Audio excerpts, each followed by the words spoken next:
In the early 1300s, the world around Anatolia was changing. The Byzantine Empire, once powerful, was slowly losing its strength. But from the small Turkish town of Suud, a new power was rising, the power of Osman Gazi and his brave son Orhan. The dream of these warriors was not just to conquer land, it was to build a strong, just, and lasting empire, and their first great step toward that dream was the city of Bursa.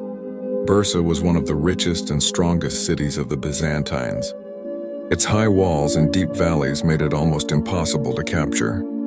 But the Ottomans were patient. Under Osman Gazi, they surrounded the city, cutting off supplies and roads. He did not live to see its fall, but his son, Orhan Gazi, took the mission as his father's legacy. For Orhan, the victory of Bursa was more than a battle. It was about honor, faith, and the future of his people. The siege of Bursa lasted for years. The Ottomans built camps all around the city. They blocked every trade route and stopped all food and water from entering. Inside the walls, the people began to suffer. Hunger and fear spread, but still, the Byzantines refused to surrender. Orhan Gazi knew he could not break the walls by force alone, so he chose strategy over strength. He sent small groups of warriors to capture nearby villages and outposts. Bit by bit, the Ottoman circle around Bursa became tighter and tighter. One cold night, Orhan walked through his camp. He looked at his soldiers, tired but full of faith. They prayed together under the stars, and Orhan said, "Tomorrow we fight not for gold, not for power, but for the future of our people."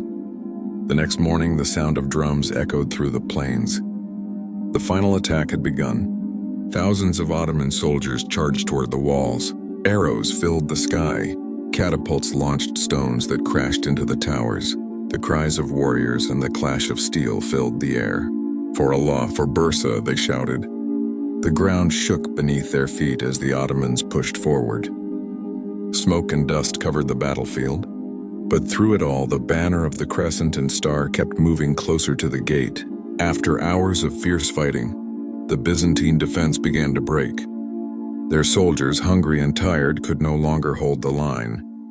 Finally, the governor of Bursa raised the white flag. The gates were opened. The Ottomans entered the city.